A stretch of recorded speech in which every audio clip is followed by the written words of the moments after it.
Conversa com o Poeta de hoje tem a honra, a alegria de receber nos seus estúdios um dos grandes intelectuais da Bahia, que pensa a cultura brasileira, compartilha com humanidade. Estou tendo a alegria de receber no Conversa com o Poeta meu querido amigo, irmão, Luciel Neto. Muito bem-vindo. Uma alegria te receber aqui, querido.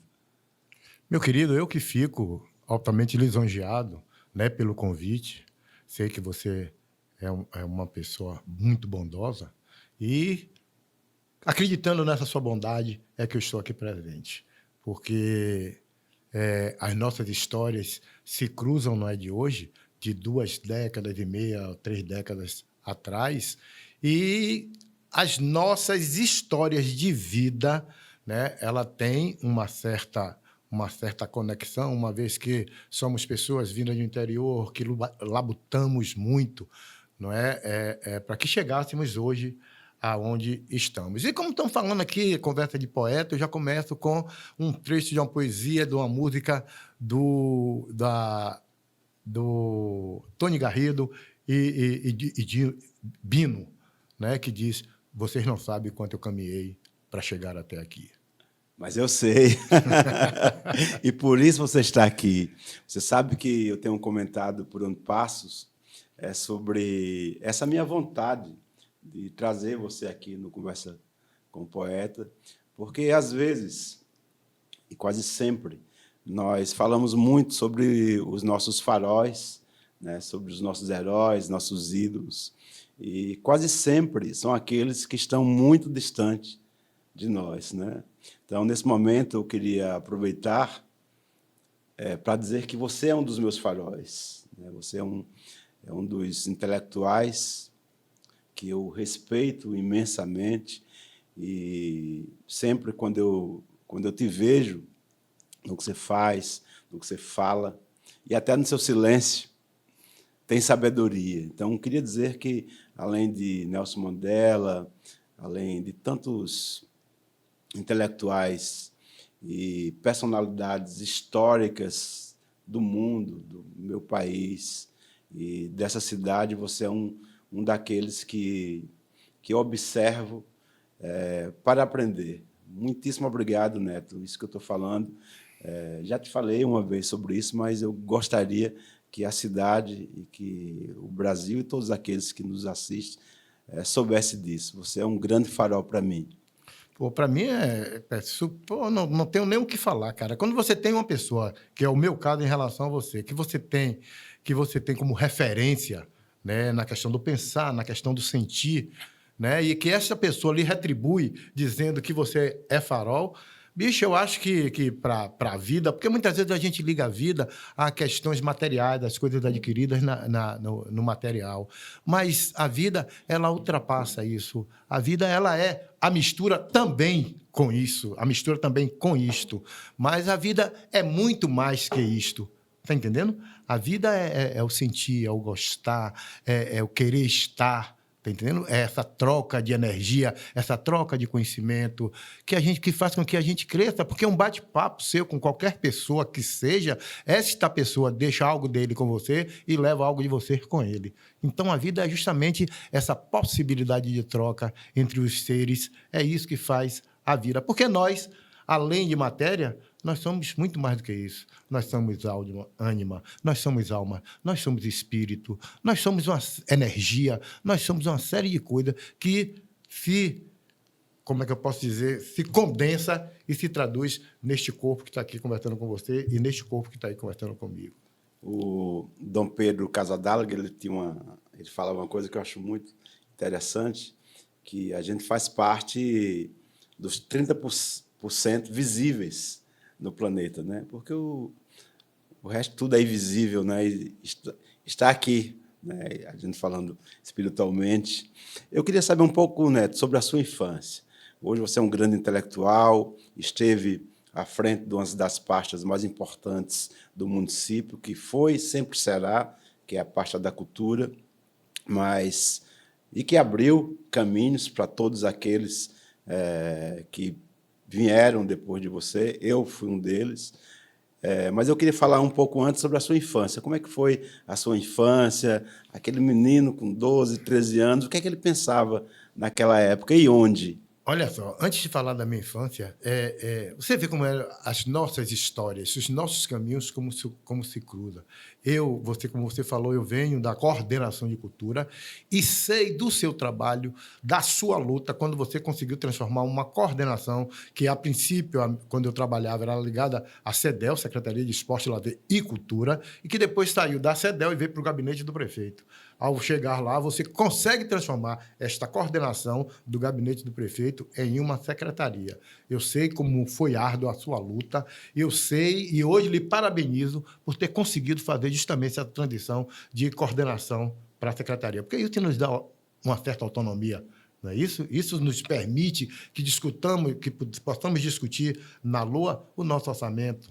Está entendendo? Isso nos permite que a gente tenha no plano plurianual as coisas que a gente esteja querendo fazer enquanto trabalhadores, enquanto fazedores de cultura. Então, é isso aí, eu queria usar somente como preâmbulo da nossa conversa. Eu sou de Cachoeira, de uma família de 8 irmãos, filho de uma modista e costureira. Eu me emociono quando eu falo de minha família, porque é minha raiz, é o meu povo. Filho de uma modista de Cachoeira e de um funcionário do Correio de Telégrafo também na cidade de Cachoeira.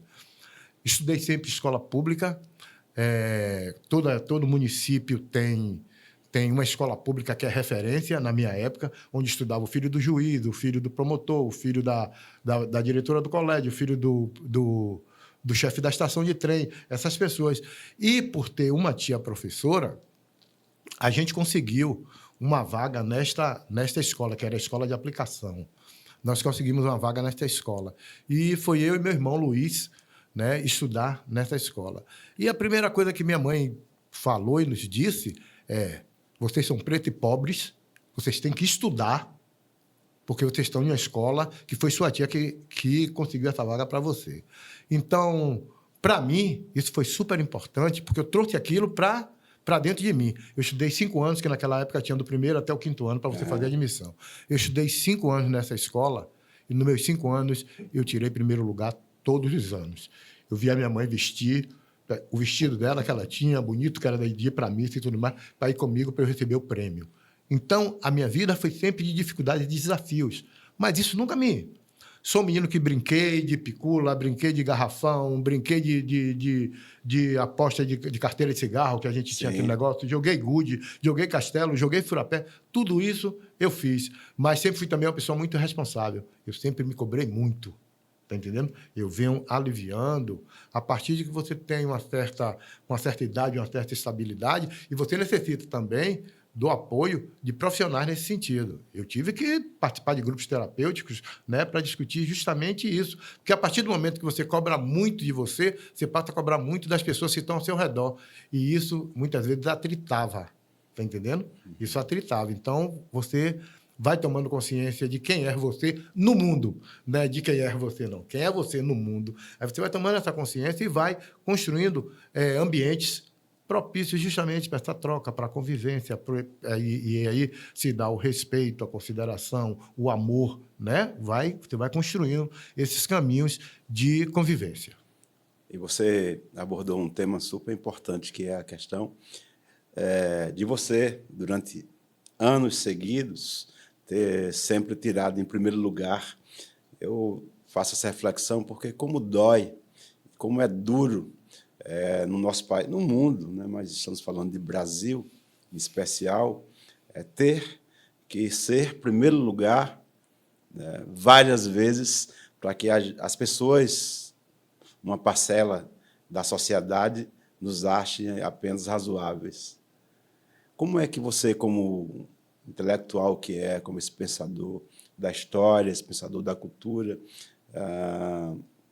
você administra e convive e debate e luta contra esse sistema ainda hoje tão cruel, sobretudo com a juventude preta?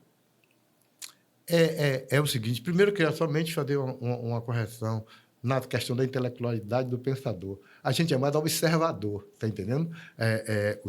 O resultado nosso é justamente da reflexão das nossas observações. Então, lógico que a gente tem um pensamento mais reflexivo, mais apurado, porque a própria nossa formação nos permite que tenhamos esse tipo de reflexão e esse tipo de pensamento. Mas, no que diz respeito à questão dessa juventude, a gente hoje tem abertura para que a juventude tenha conhecimento de uma série de coisas que a gente não teve. A gente tem hoje abertura para que essa juventude se relacione com uma série de coisas que a gente não teve condições de se relacionar, né? E a gente começa a discutir e ver dessa coisa. Aí a gente vai para a questão do capital, né? A questão do dinheiro. A gente discute, a juventude, como é que a gente lida com dinheiro, como é que a gente não lida com dinheiro, o que é o black money, como é que a gente pode desenvolver as práticas de black money aqui dentro de nossa comunidade e tudo mais. Aí você vai e pergunta, entra a cultura. Quem de nós, preto e pobre, teve mesada? Ninguém. Se você não teve mesada, então desde cedo você não sabe administrar dinheiro. O menino branco, ele sabe administrar dinheiro porque desde cedo ele teve mesada. Então, com a mesada, ele sabia que ele tinha tanto para gastar de merenda, tanto para gastar disso, tanto para gastar. A gente não tinha. Então, quando chegava um tio nosso em nossas casas, que tinha uma condição financeira melhor e que deixava, na saída, nos dava 5 contos, 2 contos, 3 contos, a primeira coisa que a gente queria era tomar um refrigerante e comer um hambúrguer, que era o nosso sonho. Que a gente não comia. Que a gente não comia. E hoje, para o menino, ele tem um iPhone e tem um tênis da Nike. Está entendendo? São essas coisas que a gente tem que começar a trabalhar com o menino, além da consciência de ancestralidade, de historicidade, de cultura, de tudo isso, para que você forme um cidadão negro, preto, consciente do seu papel no mundo. Porque o mundo, principalmente o Brasil, ele foi muito cruel conosco, né? Basta você fazer uma leitura de alguns autores brasileiros, principalmente os autores contemporâneos, Machado, né? Que você vai ver que foi um massacre que nós sofremos. Nos tiraram de lá, sem nos perguntar se queríamos vir para cá, o que iríamos fazer aqui. Trouxeram pessoas de diversas partes do continente africano. Porque quando a gente fala em África, pensa que é só um país. Não, a África é um continente, né? De diversas partes do continente africano que não conseguia se comunicar justamente por falar dialetos distintos. Então, estrategicamente, o colonizador, o branco, ele já trazia essas coisas. Mas, por outro lado, nós sempre fomos um povo vencedor, que conseguíamos, como diz hoje essa juventude, para quem nós estamos falando, conseguia dar o nó. Dar o nó como? A capoeira, que era a luta, transformou-se em dança. E a gente continuou com a capoeira. Os nossos orixás foram transformados em santos católicos. É o secretismo religiosos. Os nossos despachos, ele é feito em encruzilhada. Encruzilhada são pontos de fuga. O que é o nosso despacho? Cachaça para dar fuga e comida para dar energia. Então, essas coisas, essas artimanhas que a gente começa a desenvolver e que começou a dar um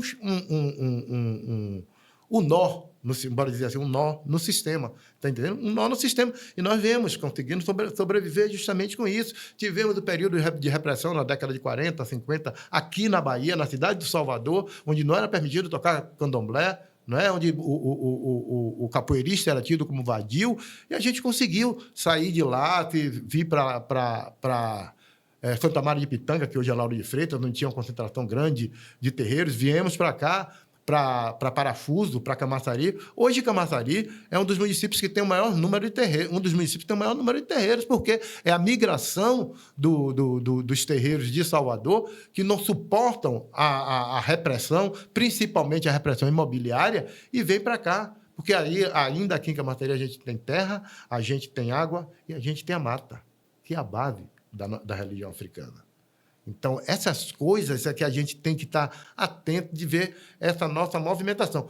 Estamos ainda por chegar? Estamos ainda por chegar. Estamos construindo hoje um patrimônio cultural e educacional muito bom.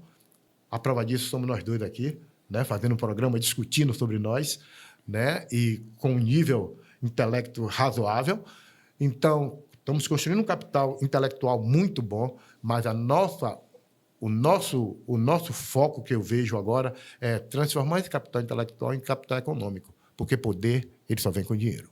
Exatamente. Poder não vem somente com sabedoria, não. A sabedoria ninguém vai tirar de você, mas a ascensão dentro do mundo político, eu estava ouvindo hoje Luiz Fernando Pondé, e ele falando que o campo da política é muito perverso.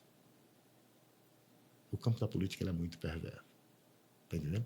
E essa perversidade, ela perpassa pela questão econômica. Quem tem dinheiro manda, quem não tem dinheiro obedece. E a gente tem que fazer justamente esse dinheiro para que nós possamos mandar. Está entendendo? Porque nós construímos esse Brasil, nós construímos esse país, esse Estado e essa nação.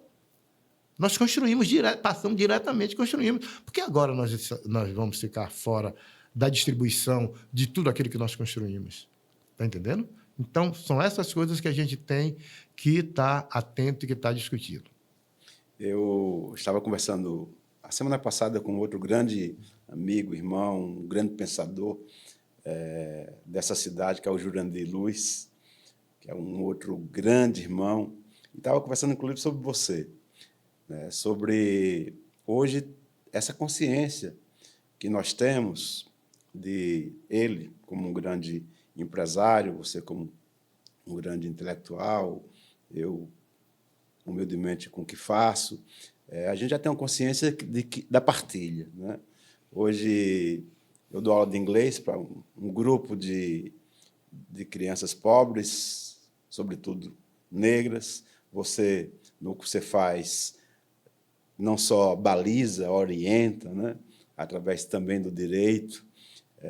Eu acho, e vou fazer uma provocação aqui, Neto, carinhosa, a quem está nos ouvindo, sobretudo, aqueles negros e negras que já chegaram no lugar que muitos não conseguiram ainda chegar, que a gente possa, e aí você, mais uma vez, sabiamente, aborda, né, com muita sabedoria, essa questão do capital. Nós temos que nos unir cada vez mais, aqueles que já chegaram em um determinado lugar que outros não conseguiram, para se juntar, para nos fortalecer, mas, sobretudo, para fortalecer essas crianças que, se a gente não colocar a mão, né, se a gente não der uma bússola, eles não vão conseguir chegar, né? Então, faço aqui uma provocação e um convite a esses negros e negras, assim como Neto, como eu, como Jurandir, como Solange, e tantas Solange Borges, que a gente pense, né, nessa perspectiva, né, de se juntar mais para traçar caminhos e planejamento, né, para que a gente possa seguir sem tantos espinhos como foi pautada a nossa vida, né? Quem são as suas influências, Neto? Eu vou responder, mas antes eu queria fazer uma ressalva, né? Primeiro, parabenizar Jurandir, né? Salvar Jurandir e Solange Borges, mas principalmente Jurandir, porque foi um cara que, desde antes, ele já colaborava com as ações culturais aqui no nosso município. Está entendendo? Então, é um cara que eu sei que o histórico dele sempre foi de ser parceiros dessas pessoas. E Solange, que hoje é uma referência, é farol no que diz respeito à culinária ancestralizada. E depois eu queria pegar uma frase de Emicida, que você retratou. É essa coisa aqui. Viver é partir, voltar e repartir. Está entendendo? Então, é essa a nossa história. A gente vai, adquire o conhecimento, se fortalece e volta e distribui esse nosso conhecimento com os nossos parceiros que estão nas nossas bases. Está entendendo? Eu acho que essa é a questão. E isso que deve ficar para a humanidade. Eu procuro repartir de todas as formas possíveis, né? Eu procuro repartir aqui em Camaçari, no meu trabalho, enquanto servidor público e com a consciência de ser servidor público, que isso eu acho que é o mais importante. Servidor público quer dizer para você servir ao público, porque quem me paga é o público. Isso eu tenho essa consciência. Não adianta você ter, dentro de uma estrutura estatal, uma Secretaria de Cultura quando você não tem fazedores de cultura. Então, eu tenho que fomentar para que os fazedores de cultura façam cultura, para que eu venha, enquanto instituição, somente organizar e formalizar. e fomentar. Está entendendo? Esse é o meu voltar e repartir. Então, essa juventude ela tem que ter este conhecimento. E uma coisa, rapaz, eu vi, não sei quem foi que falou, mas que eu acho que é correto, as redes sociais hoje, ela aproxima os distantes e distancia os próximos. Está entendendo? Então, a gente não vê mais, e aí eu falo com os meninos aqui de Camaçari quando a gente está conversando, a gente não vê mais o encontro dos artistas. A gente não vê mais o Astrolabo. A gente não vê mais o Cutelinho. A gente não vê mais uma série de espaços que eram ocupados por artistas que naquele coletivo era que saía a criação. Era uma criação coletiva. Hoje a gente vê esta tendência, né, sendo refeita em uma outra formulação, em uma outra formatação, que são os coletivos de quebrada.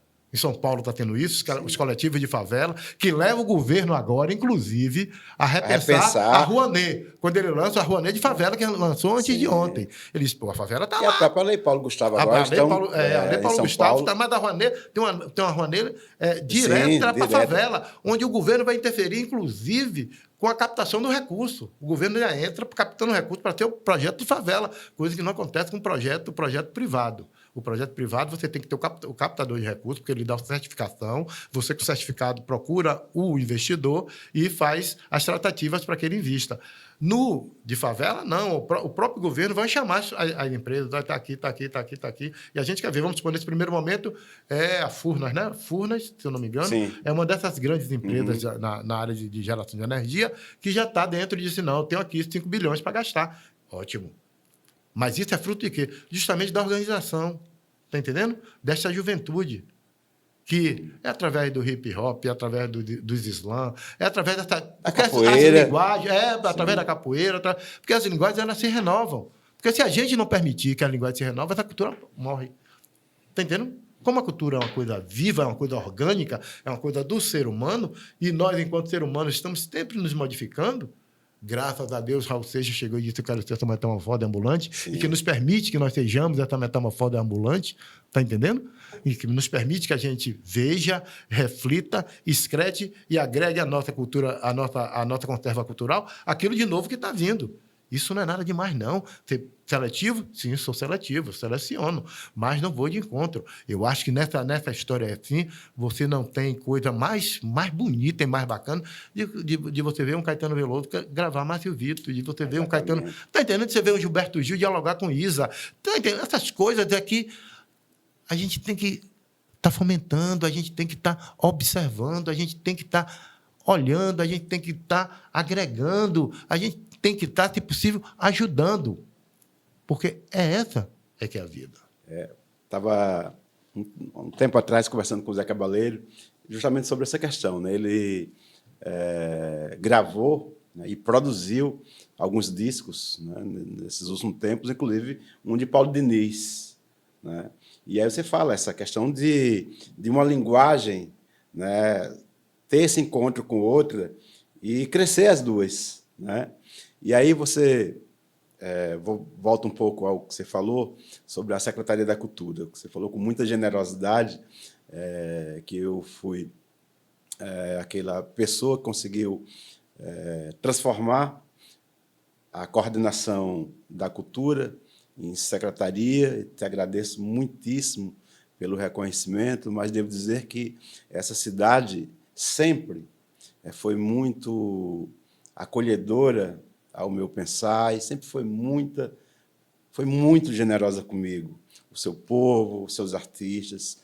Eu jamais teria conseguido ser vitorioso nessa empreitada de transformar uma coordenação numa secretaria se não fosse as pessoas desse município, sobretudo os artistas que estiveram comigo sempre. Você, porque, como disse antes, você foi um dos grandes faróis, porque você estava numa coordenação que ela já abria caminhos, ela já se manifestava a necessidade de se transformar em Secretaria da Cultura. E, nesse sentido também, os agentes políticos dessa cidade, a partir do atual, né, porque estou aqui por causa da solidariedade do prefeito atual e me permitir ter um programa desse, que eu convido todas as pessoas com a liberdade máxima que eu tenho. Nunca perguntei aqui a nenhum convidado em quem votava, quase todos eu sei, mas não é a pauta, e assim, eles têm liberdade de falar o que querem, né, aqui, senão eu não estaria aqui, não teria sentido eu estar aqui, então tenho total liberdade. E também, na época, o gestor da época, o prefeito da época, que também eu não teria essa vitória de conduzir, né, uma coordenação para ser secretaria se não tivesse o apoio. Então, tanto esse atual agora, então os gestores da política da cidade sempre tiveram um acolhimento para meu trabalho e eu agradeço de uma forma respeitosa a todos eles, né? Então, eu queria registrar isso porque, às vezes, pelo ego, né, somos seres humanos, a gente acolhe um elogio muito individualmente, né? Não, fui eu que transformei a coordenação em secretaria. Eu fui um dos instrumentos, sim. Você sabe da minha luta, todos aqui sabem que não foi fácil, porque é uma luta política também, então tem setores contrários, né? Inclusive do próprio segmento em que estamos, né? Em que estávamos na época. Teve muitos setores da política. Me permita, são diversos movimentos convergentes e divergentes, né, que você tem que administrar tem que para ter sabedoria, inclusive, para que né? isso aconteça. Eu vejo que já existia pelo menos o sentimento, quando o gestor da minha época tira a coordenação de evento da Secretaria de Esporte, Lazer e Cultura... Individualiza, né? Ele já tem esse sentimento, embora eu acho que, naquele momento, administrativamente, não fosse possível ele fazer uma reforma, porque necessitaria de uma reforma administrativa para tal. Mas ele já tinha esse sentimento. E bom que você sempre foi um cara muito bem articulado. Não é por estar na sua frente, não. Você sempre lidou bem, tanto com direita, com esquerda, com A, com B, com vermelho, com preto, com azul. Você sempre foi um cara que transita tranquilamente em todos os setores. Você conseguiu se fortalecer e formar um grupo convergente maior do que o divergente. E, com isso, você consegue transformar essa coordenação de cultura em uma secretaria. E bacana que você reconhece também o nosso gestor hoje como uma pessoa que lhe permite fazer o programa, né? Você trazendo todo e qualquer convidado que se queira com toda e qualquer liberdade. Porque a democracia é isso. A democracia é a convivência dos divergentes. A democracia é a convivência dos divergentes. Nós temos que nos divergir, mesmo divergindo, respeitar. Eu discordo diametralmente disso que você está me trazendo, mas eu respeito a sua opinião. Exatamente. É isso aí. Como você é um homem das artes, sabe que é Shakespeare, né, que diz, a partir do momento em que você convive com as diferenças, você está dando um grande passo para a paz. Sim, né? Exatamente. Então, a pacificação vem justamente dessa convivência dos diferentes. Eu tive... semana que vem eu vou receber uma homenagem na Câmara dos Vereadores. É um prêmio sobre inclusão social, enfim, então, por causa do Teatro da Solidão Solidária, generosamente os vereadores, enfim, por unanimidade, vão fazer essa homenagem que eu acolho com muito amor, com muita ternura e com muita gratidão essa homenagem. E é interessante você falar agora sobre liberdade, sobre democracia, porque, de um lado, eu vou ser homenageado, né, como essa pessoa da inclusão social através da arte, e, do outro lado, vai ser homenageado um deputado que eu não lembro bem o nome, acho que Nicolas, eu acho. É um deputado mineiro do PDT, né? Que é totalmente contrário ao que eu penso, né? De um lado, um parlamentar que acha que a população deve andar armada, com revólveres, com fuzis. Do outro lado, vai ser homenageado um poeta, um artista, que acha que a população, sobretudo a juventude, tem que andar armada com poesia, com música, com teatro, com dança e, acima de tudo, com amor. A gente veio para o mundo para vários caminhos, mas acho que dois são essenciais: amar e perdoar. Então, se de um lado um deputado recebe essa homenagem e, ao mesmo tempo, ele acha que, mesmo que eu acho que ele deve ter essa consciência, que nós vivemos num país racista, um país que a cor da pele ainda é o que norteia um emprego, uma promoção, né? Mesmo assim, ele é contra cotas. Do outro lado, um poeta que é a favor que a criança, o jovem preto, preta, acesse, né, as escolas, as universidades, os empregos, também através da cota, porque isso é uma parte mínima do que se pode fazer em relação à reparação. Então, você abordou uma questão que é a democracia, né? Que é a democracia. Então, de um lado, as pessoas pensam muito parecidas com ele, faz essa homenagem. Do outro lado, aqueles que pensam igual a mim faz essa homenagem. E, enfim, a gente vai caminhando, porque uma coisa que você colocou, Neto, é que essa minha inserção em todos os campos, tanto na esquerda como na direita, no centro, é porque, através do Teatro da Solidão Solidária, eu aprendi que há luz em todos os caminhos. Então, eu busco mais o que me torna igual do que o que me torna diferente. Eu vejo em todos os campos, em todos os setores, pessoas iluminadas, né? Em todos os lugares tem pessoas que têm muita luz, e essas pessoas que eu busco para me ensinar e para, humildemente, se puder, ensinar alguma coisa. Não, interessante isso que você traz, rapaz. Você é um ser iluminado. Você é um ser que leva a luz, tá entendendo? E a gente tem que ter uma consciência da arte, né? Da arte, da cultura. Porque a arte e a cultura você pode ver de diversas formas e de diversas maneiras. Está entendendo? Você pode ver a arte como veio de inserção social, você pode ver a arte como questão, veio de sublimação, você pode ver a arte como uma forma de reflexão e divisão de mundo. Você pode ver essa arte de diversas maneiras. E quando eu digo que você é um cara iluminado, é porque você leva essa arte, tá entendendo? Que é luz. A arte é luz. A arte é luz. Você discutir você assistir uma peça de teatro, você assistir um filme, tem vezes que você está extasiado. Está entendendo que você não cabe dentro de si, que essas coisas mexem com você, né? Quem não lembra de assistir aquele, aquele do cinema, Alfredo, que era o menino que assistiu o filme, Sim. e que não se emocionou com aquele menino gritando Alfredo, que era a primeira vez que ele via a questão do cinema, tá entendendo? Então, essas coisas, bicho, é que mexe com a gente.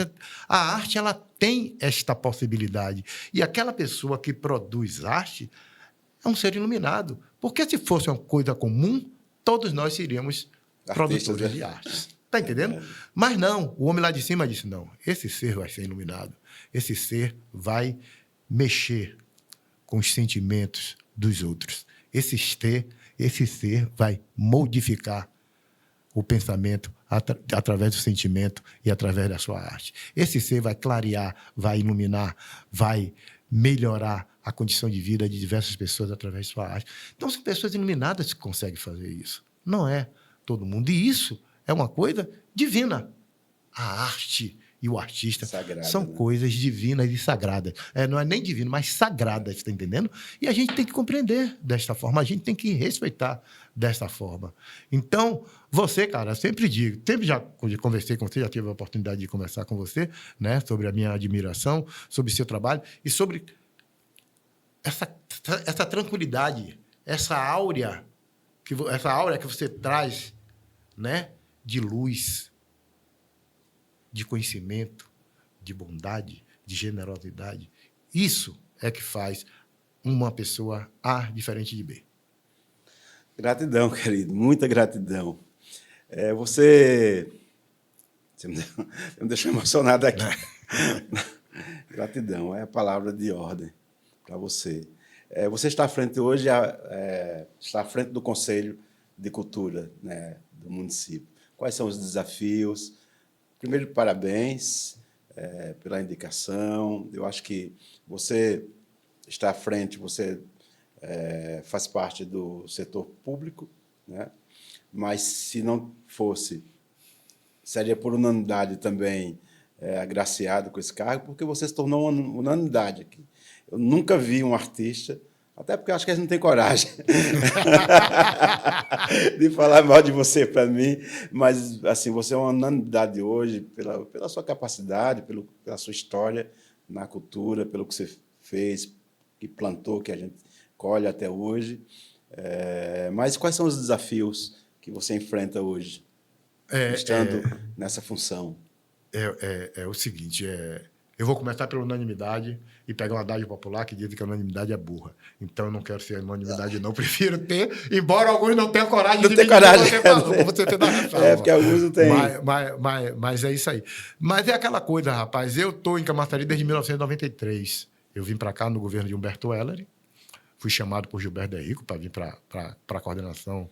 Não vim para a coordenação, vim para... Aliás, que me perdoe todos os outros, que eu tenho o maior respeito, todos aqueles que passaram, mas foi o melhor secretário de esporte dessa cidade. Isso.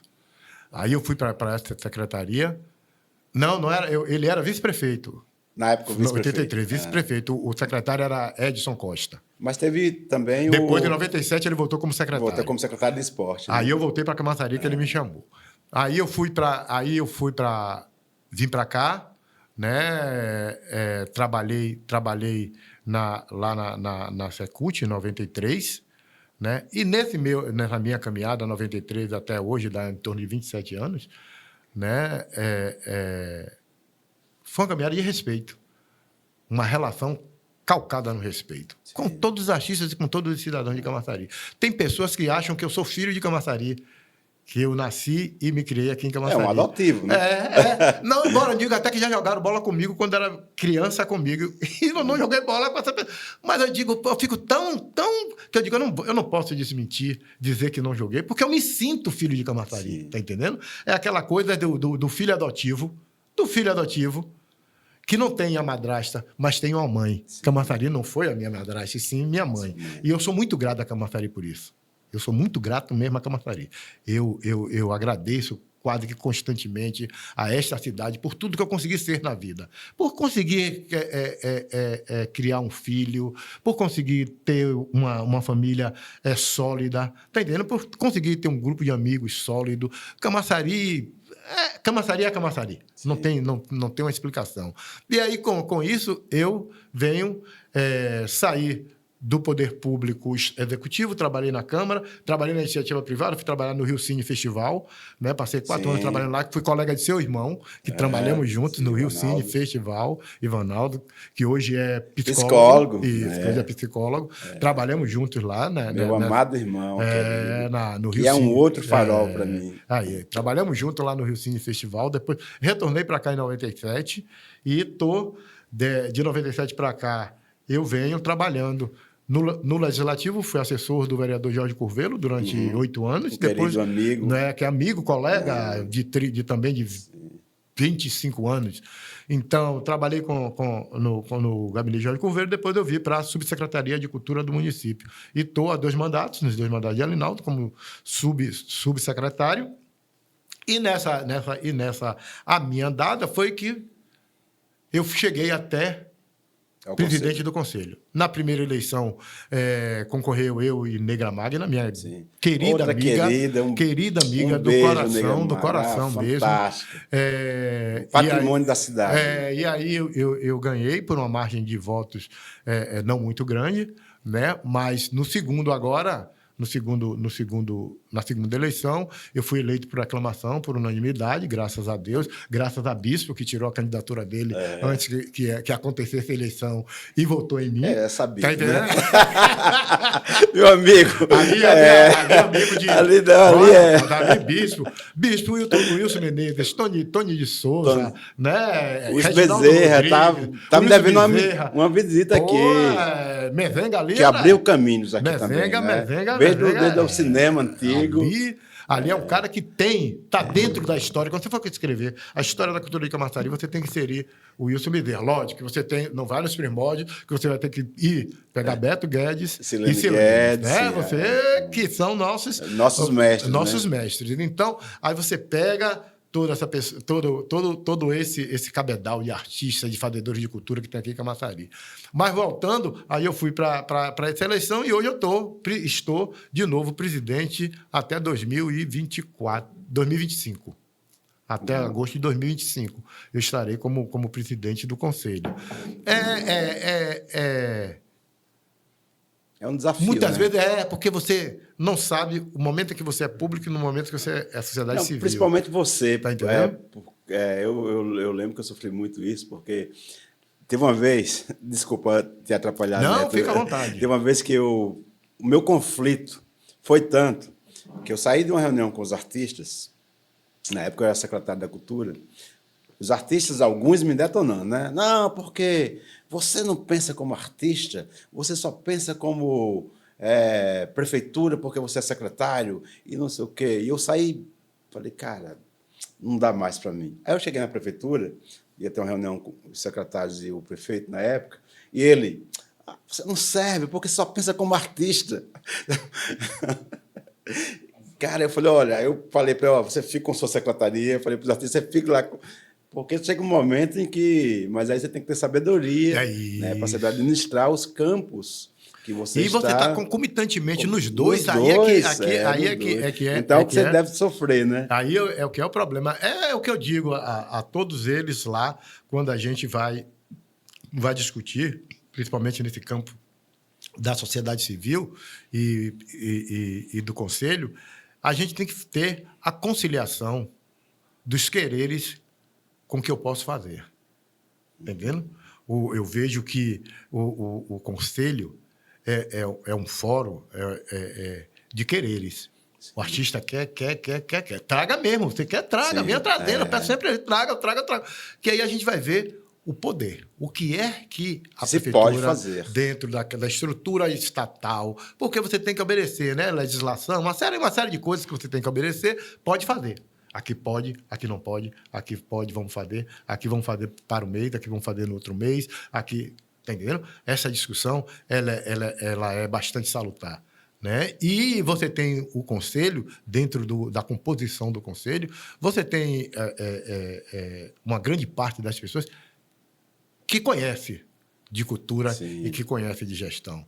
Você não vai conversar com o Amanda Guirra, você não vai conversar com o Tacani, você não vai conversar com o Bispo, você não vai conversar com o DJ Máximo, você não vai conversar...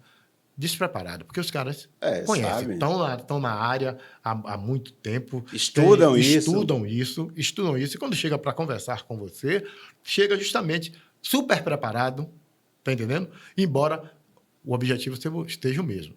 Uhum. Chegar a um denominador comum. E a gente tem conseguido dialogar nesse sentido e conseguido avançar em algumas matérias. Né? Não, você sempre com esse seu jeito, né, gentil. E quando eu digo que você é unanimidade, o Nelson Rodrigues dizia que toda unanimidade é burra, né? Mas eu acho que... Então, somos todos aqui. Somos todos, porque é como você falou, são campos dos quereres, né? E a gente chega um momento de estar numa função que a gente é o para-raio, né? Entre o querer e o poder, né? E aí tem uma coisa que você deve ter sofrido muito, porque quando você se torna secretário de qualquer parte, mas sobretudo da cultura, coordenador, enfim, as pessoas acham que você tem um poder absoluto de decisão, né? E você não tem, né? Porque uma parte da cultura, ela não é apenas dos artistas, né?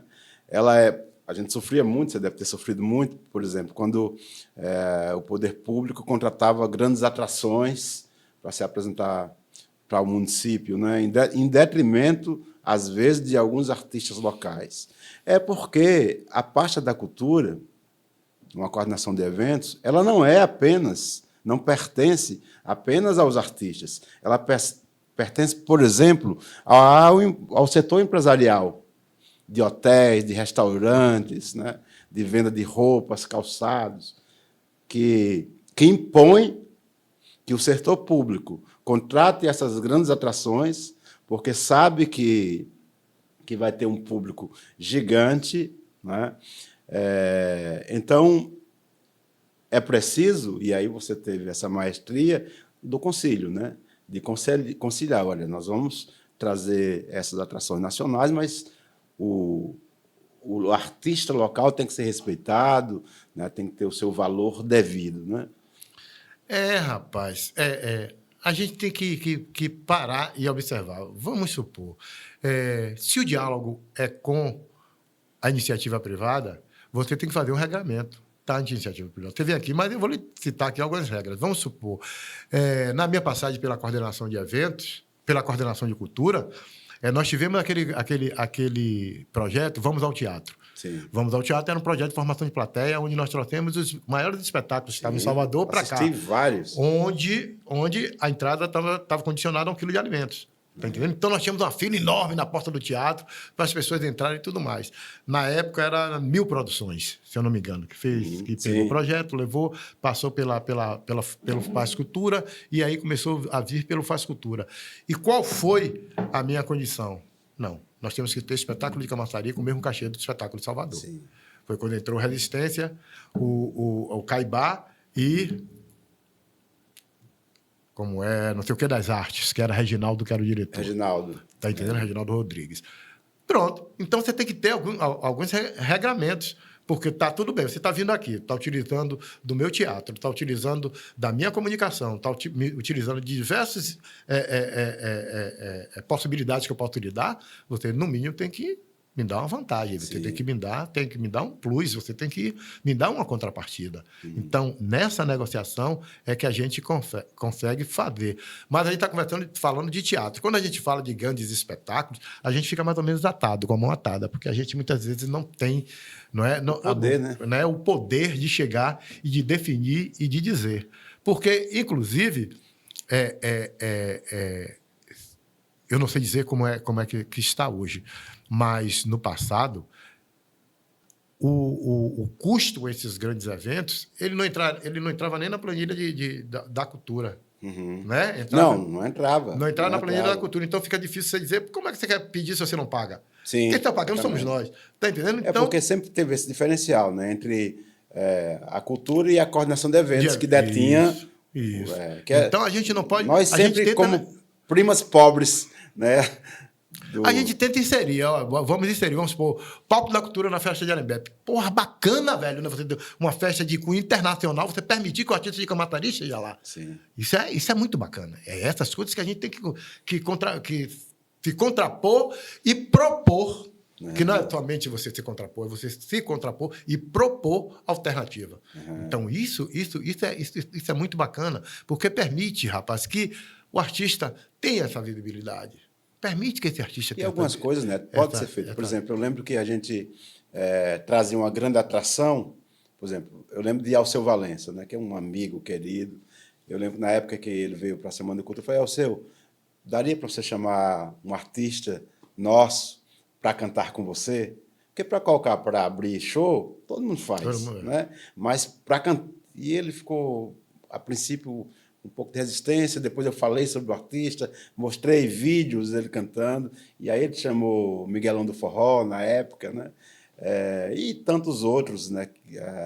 Eu lembro de Geraldo Azevedo, que chamou Nádia Meirelles, que foi um dos momentos mais emocionantes dessa cidade, assim, porque é incrível você ver Geraldo Azevedo e Nádia Meirelles cantando e você definir, naquele momento, que duas grandes estrelas estão juntas, né? Porque Geraldo Azevedo, um patrimônio nosso, nacional, e Nádia, ao cantar com Geraldo Azevedo naquele momento, a gente não conseguia ver Nádia como uma estrela local.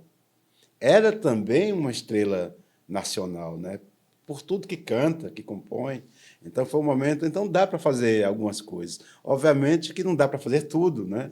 Não dá para fazer tudo que os quereres, né, desejam. Isso. Desejam, A né? gente vai na conciliação. Vai na conciliar conciliação, os quereres né? dos poderes. Vai e buscando a gente luz vai... onde às vezes a gente acha que não tem, né? Vai buscando essa luz. Mas Camaçari, rapaz, é um celeiro de artistas, né? A gente para assim. Você citou aí agora Nádia Meirelles, você, né, citou Miguelão do Forró, que Deus o tenha. Né? A gente tem Djawá, a gente tem Dene, que hoje está na de balada. É uma série de artistas. O pessoal do Afrocidade. Né? O Afrocidade, que vem hoje despontando Macedo, como farol. Como farol. Não é? Você trabalho assim, lindo desses meninos e essa menina. O que é que você tem de novo hoje na musicalidade baiana? Que tem assim. Aí você diz... Bahia System, Afrocidade, a Tocha. Você está entendendo? A gente está tendo aí, Farol está lá, tá lá montando. Tem uma menina também agora, que foi da Bamuca, que está em São Paulo também. Sim. Enya.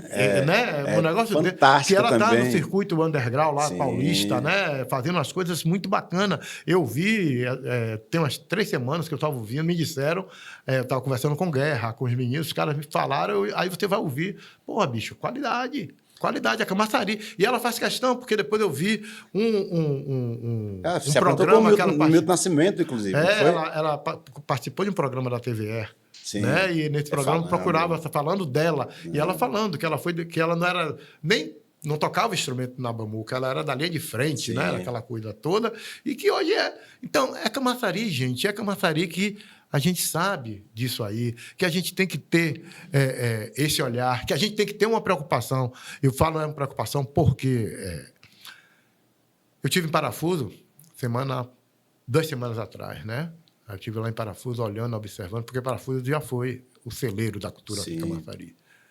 Mas, e aí a gente vem a questão da urbanização, né? É boa por um lado, mas para a cultura raiz, para a cultura popular, ela já permite que ela você já vai engessando. Né? Isso, porque permite que essa juventude tenha contato com diversas outras coisas e que deixe aquilo que para ele era lazer e cultura de lado. Então, a minha preocupação lá Miro morreu, a gente não tem mais o que Miro fazia. A continuidade, né? Arline fazia uma série de manifestações culturais lá, como a barquinha, a queima de palha, essa coisa toda. Hoje você não tem. Mestre Sardinha morreu lá em Vila de Abrantes. A gente não tem ainda quem tome conta do boi de Mestre Sardinha. Então, essas coisas que nos preocupam. Está entendendo? Porque a gente tem medo que morra com o mestre. A chegança do mestre... Nossa mestra, Dona Bete. Dona Bete, né? Mas a chegança lá de Barra Jacuípe, do mestre Careca, ela está parada. Por quê? O mestre morreu. E o contramestre, até hoje, não se acha em condições de ser mestre. Poxa vida. Olhe... Porque a gente lida com esses grupos culturais como se fosse somente alegoria. Não, gente, por trás daquilo ali, na cerne daquilo ali, na raiz daquilo ali, tem uma história, gente. E que a gente precisa saber. Como é que o cara é contramestre durante 8 anos, quando o mestre morre, que ele vai para São Miguel e diz, eu ainda não estou preparado para ser mestre. É um luto, né? É um grande luto. Eu não estou preparado para ser mestre. Aí você disse, rapaz, como é que a gente... resgata isso, né? A resgatar isso. Como é que a gente entende isso? Como é que a gente consegue construir uma narrativa de convencimento para que ele sinta, de convencimento para o sentimento dele, sentir-se preparado para ser o mestre. Está entendendo? Quantas conversas serão necessárias? Quantas narrativas serão necessárias para que eu o convença a ser o mestre? Porque está lá, a vestimenta está lá, eles estão lá, os instrumentos estão lá, mas em respeito. E olha só, porque nem o contramestre segundo quer passar por cima do contramestre primeiro para ser o mestre, está entendendo, velho?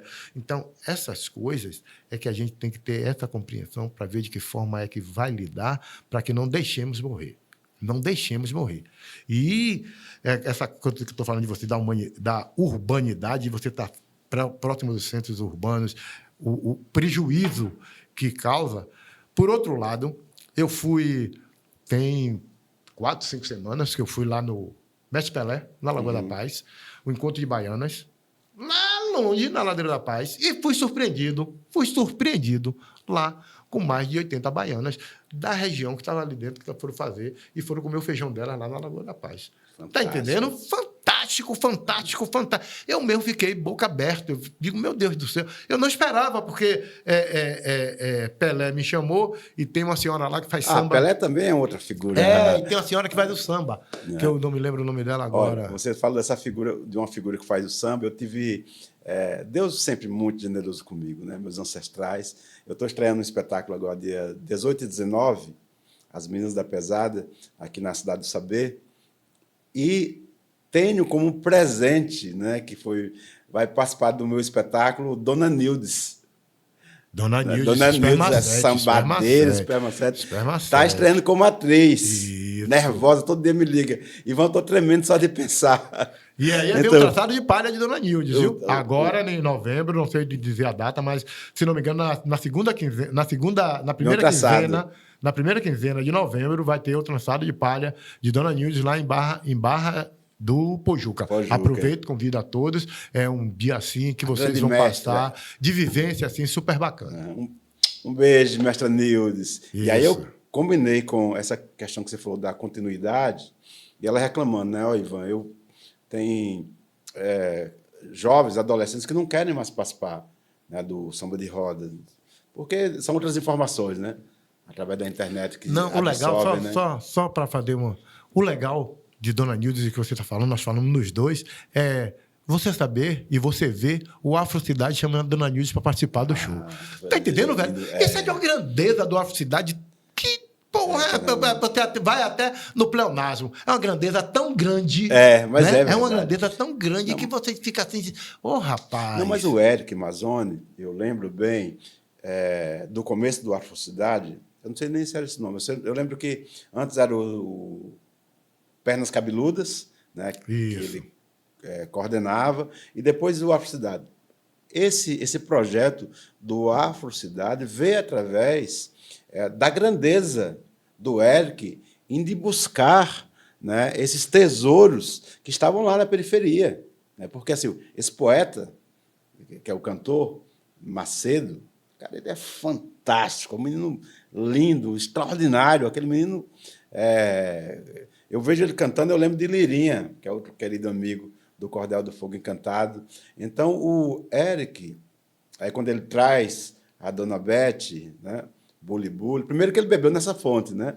Justamente isso que eu ia falar. Ele bebe nessas fontes, né? Isso. Bebe nessas fontes. Mas também generosidade quando ele reconhece, é aquilo que você falou antes, que você chega...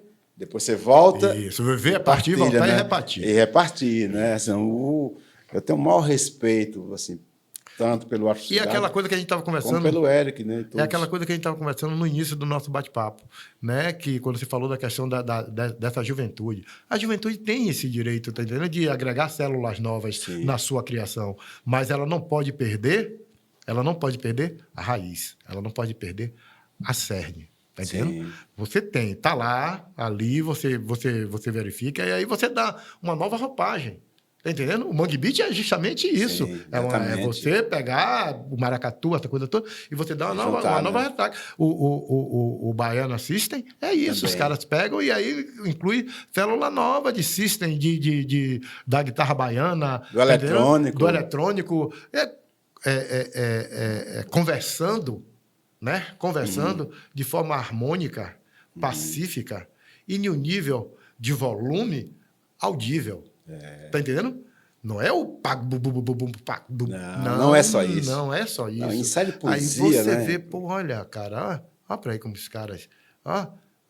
o squash está rolando, né? Coisa nova, squash rolando. Olha o system lá, olha o cara na batida da guitarra. Aí você vai vendo, cara, aí você vai observando a grandeza que é esta nova, né?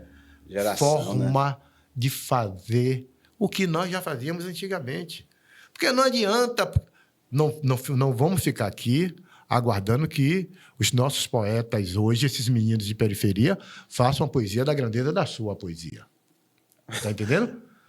Eles vão fazer uma poesia, até no pensamento, eles vão fazer a poesia parecida no pensar, mas na escrita, na métrica, na rima, ele não vai fazer. Não vai fazer. Mas o cara, esse menino novo, as pessoas de vez em quando polemizam, né? Acho que é para polemizar, então não é para polemizar, é para provocar. Thierry, né? Thierry. Faz Rita. A facada em Rita é um excesso, é grossa, né?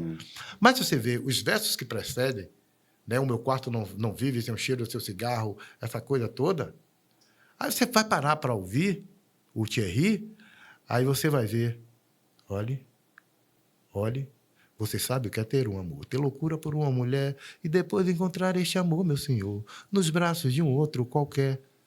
Isso é Lupicínio Rodrigues. Thierry está dizendo a mesma coisa dentro da linguagem dele barata, porque esses meninos não têm tá o acesso, o preparo que teve o Lupicínio Rodrigues. Aí você pega um menino, você pega um cantor desse sertanejo, que eu não me lembro que joguei na piscina para que ninguém me visse chorar. Né? Joguei na piscina para que ninguém me visse chorar. Eu acho que ele nunca ouviu falar, mas atribui a Chaplin dizer eu choro na chuva para que ninguém veja as minhas lágrimas. Não tem a semelhança. Agora é porque o cara não teve o acesso. Tá entendendo? Eu vi tanto o Gil como o Caetano, principalmente o Gilberto Gil, que você me perguntou nesse instante quem são suas referências. Gilberto Gil é a minha referência maior. Tá entendendo? Mestre maior. É um cara que eu tenho um contato desde quando eu menino. Sim, eu sei. Eu, com 16, 17 anos, ele ia lá para Cachoeira. Sim. Né? O pai de santo dele morava perto da minha casa, e tinha um amigo dele que tinha um chalé lá em São Félix, no Alto, né? Roberto Pinho, agora me lembrei o nome, Roberto Pinho. Roberto Pinho era um intelectual, assim, de primeira. Foi para Brasília, hoje mora em Brasília, eu acho. Se estiver vivo, mora em Brasília. Roberto Pinho. E Gilberto Gil estava falando justamente disso aí. Não queremos... Não vamos querer que tenhamos novos Chico Buarque de Holanda, que tenhamos novos Gilberto Gil, que tenhamos novos Caetano, que tenhamos novos escritores que escreviam poesia para ser musicada, não. Hoje os meninos fazem música. Fazem música, direto. Tá, os caras fazem música. O pensamento dos caras já é um outro pensamento. A matriz deles já é uma outra matriz, cara. Então, você vê que os caras não tiveram condições de ler os grandes filósofos, os grandes sociólogos, tá entendendo? História do Brasil, história da música, história da África, história geral, história internacional. Os caras não têm, são poucos. Eles são a história. São poucos que têm. Eu vi o Mano Brown essa semana, que ele tem um podcast, né? Sim. E o Mano Brown falando do quanto ele se preparou para fazer esse podcast. Sim. E quanto ele desconhecia da história da própria vida dele. Então, ele teve que se autoestudar, estudar o Brasil, estudar o mundo e fazer essas relações minha com o Brasil e com o mundo para que ele tivesse ali para entrevistar. Inclusive, o entrevistado foi Gilberto Gil, por isso que eu estava vendo, que é uma aula assim, de filosofia que você fica super impressionado. O Gilberto Gil ele está à frente do seu tempo, né? Está à frente. Não do seu... Todos os tempos, né? Eu lembro uma vez, tem um campo de luz aqui na Bahia chamado Terra Mirim, que é um espaço, né? Uma comunidade xamânica, coordenada pela xamã Alba Maria. E eu morei lá um tempo, né? Morei na Terra Mirim 2 anos. Eu estive lá umas 2, 3 vezes. Morei 2 anos lá, bebi sagradamente daquela fonte ali, com a mestra xamã Alba Maria, com Dan Ribeiro. E Gilberto Gil esteve lá, né? Uma discussão com a gente. Eu lembro o quanto é sábio, né? Porque na época, a gente estava trazendo Arthur Moreira Lima para fazer um concerto aqui, né? E aí eu falando com ele sobre essa minha preocupação, falei, poxa, Gil, Arthur Moreira Lima nunca teve, né, em Camaçari, vai ser um concerto numa praça, eu quero tanto que as pessoas possam assistir para conhecer o trabalho do Arthur Moreira Lima, né, um dos mais importantes pianistas do mundo. Ele falou, fica tranquilo, filho, vai muita gente. Eu falei, será, Gil? O povo sabe o que quer e quer também o que não sabe. Aí. O povo sabe o que quer e quer também o que não sabe. E isso é muito bacana. Eu tive uma experiência com o COFIC. Sim. Né? Nos dos aniversários do COFIC, há 20 anos atrás, o COFIC fez uma programação cultural aqui em Camaçari e trouxe a Orquestra Sinfônica da Bahia. E aí nós colocamos a Orquestra Sinfônica da Bahia para tocar no Clube Social. E a nossa pergunta é justamente isso. A Orquestra Sinfônica da Bahia, será que nós vamos ter público? Será que o pessoal vai lá? Como é que a gente vai fazer e tudo mais? Nós estávamos naquele processo de formação de plateia, né? Então, para você formar plateia, você tem que facilitar o máximo possível para que você vá, veja, se gostar, você volta. Se não gostar, você não volta. Tá entendendo? Mas você tem que, pelo menos, permitir... Possibilitar que se conheçam. Uhum. Que as linguagens se conheçam. E aí a gente acertou com a Secretaria da Educação, mandamos ela colocou alguns colégios, né, para irem de ônibus para lá, para o Clube Social e tudo mais. E aí nós fomos. Bicho, nós enchemos o Clube Social. Fantástico. E o que mais me chamou a atenção, como você tem um público jovem, né? O público jovem geralmente é barulhento. Sim. Né? É por natureza, não é crítica, não, por natureza mesmo. Então, eles estavam lá, o silêncio que aconteceu enquanto a Orquestra Sinfônica estava tocando. Né? Você sabe que o clube ele tem um problema de acústica que não é muito boa, e o silêncio. Tanto que, quando terminou o evento, o concerto, o maestro agradeceu e parabenizou ao público pelo comportamento que teve durante a apresentação. Então, é essa coisa que Gilberto... O povo sabe o que quer. É essa coisa que Gilberto Gil falou. É essa coisa que a sabedoria, né, de Gilberto Gil que ele falou. Neto, eu ficaria conversando com você aqui meses, anos, eras. Como aprendi nessa tarde de hoje contigo. Como dizia Jorge Portugal, quando a conversa é boa, o tempo voa. O tempo voa. Eu queria agradecer aqui imensamente, primeiro, a nossa produção aqui. Obrigado, querido. Agradecer ao Almir, nosso diretor aqui, que dá um show, sempre um menino competente, né? Muito obrigado. Aí eu conheci criança, a família toda. Eu conheci a avó, conheço o tio, que é meu amigo Você Mário. Sabe que todo convidado que vem aqui tem uma história. Aí eu conheço. É menino bem criado. Bem criado. Bem criado. Obrigado também, Alex, aqui da produção, nosso assistente. E queria agradecer imensamente à Prefeitura Municipal de Camaçari, em especial à Secretaria da Cultura, por esse espaço que me concede, que eu possa trazer pessoas que partilham seus saberes com a cidade, com a Bahia, com o Brasil e com o mundo, e pessoas que fazem, através dessa partilha, um campo de luz tão necessário nesse momento em que crianças, homens, mulheres estão morrendo nas ruas, estão morrendo nas guerras. Queria te agradecer imensamente, Neto, pelo esse papo de hoje. Era um dos meus sonhos trazer você aqui. Consegui. Muitíssimo obrigado. E aí deixo para você fazer os comentários finais. Rapaz, eu é que agradeço pelo convite, pela sua generosidade, né? E... Rapaz, pô...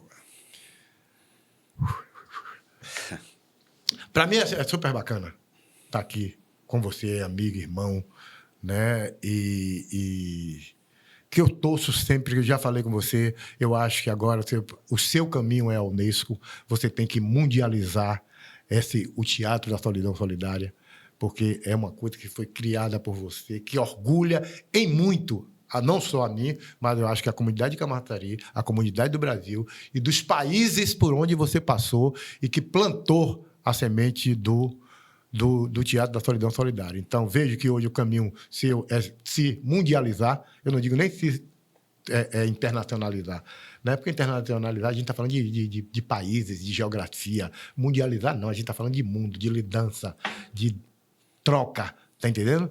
Então, o meu sonho, a minha vontade, as minhas energias estão justamente carreadas nesse sentido, para que você, daqui a uns dias, seja referência na Unesco com a sua técnica de teatro da Solidão Solidária. Estou muito feliz.